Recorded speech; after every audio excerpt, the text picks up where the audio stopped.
Ang pinakamainit ngayong balita mula Mindanao, may nagaganap daw na sagupaan sa Basilan. Labanan ng pinakamasarap na sabaw. Team Tinola ka ba o pangkat sinigang? Kung di makapagdesisyon kung saang kampo kakampi, pwede naman daw pagsamahin ng lasa ng mga sinabawang putaheng yan. Sa 2-in-1 na kombi sarap ng ilampa, ang paghahain nito, tradisyon na raw ng pamilya para sa mga taga-Basilan. Sa mga lugar gaya ng Basilan, Sulu at Tawi-Tawi, kilala ang ilampa na uri ng maliit na isda na tila dilis o bolinaw ang itsura.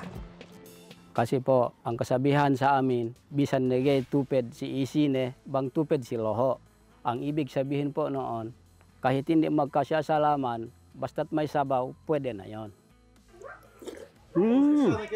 Ang yummy, masarap talaga, ang masim-masim. Sa unang tikim, malilito raw kung tinola o sinigang dahil may kumakagat na asim ng kamyas ang lasa. Tulad naman ng tinola, may pampalasa rin itong luya at tanglad. Pwede rin gumamit ng karne ng manok o baka.